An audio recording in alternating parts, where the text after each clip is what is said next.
एक समय की बात है। एक राज्य में एक राजा रहा करता था। वह अपनी प्रजा की बहुत चिंता किया करता था। यदि उसके राज्य में किसी को कुछ भी हो जाता, वह तुरंत उसके पास जाता और उसकी हर प्रकार से मदद करता। एक दिन अचानक से उस राजा की तबीयत खराब हो गई और इतनी ज़्यादा खराब हो गई कि वह ठीक होने का नाम ही नहीं ले रही थी। राजा ने अपने आप को कई वैद्यों को दिखाया, लेकिन सभी वैद्य ने यही कहा कि तुम अब ठीक नहीं हो सकते, कुछ दिनों के बाद तुम्हारा देहांत हो जाएगा।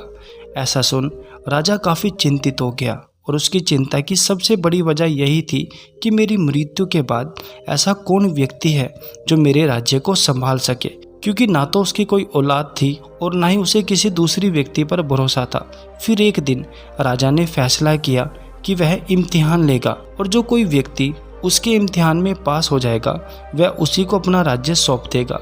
इम्तिहान लेने के लिए राजा ने एक रास्ते के बीच में बड़ा सा पत्थर रखवा दिया, ये देखने के लिए ऐसा कौन व्यक्ति है जो दूसरों के प्रति मदद की भावना रखता हो, और खुद जाकर एक पेड़ के पीछे छुप गया।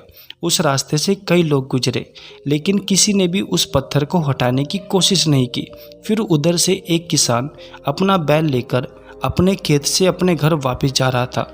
उसने देखा रास्ते के बीच इतना बड़ा पत्थर, ये तो लोगों के लिए मुसीबत बन सकता है। उसने उस पत्थर को हटाने की बहुत कोशिश की, लेकिन पत्थर बहुत ज़्यादा भारी था, वह उससे हिला भी नहीं। फिर उसने अपने बैल की मदद से उस पत्थर को खींचकर सड़क के किनारे कर दिया और उस पत्थर के नीचे से उसे एक पोटली मिली जिसमें कई सारे सोने के सिक्के थे। तभी उधर से राजा भी आ गया और किसान को शाबाशी देते हुए कहा, ये सभी सोने के सिक्के तुम्हारे, और साथ ही साथ मैं तुम्हें अपने राज्य का राजा भी बनाता हूँ।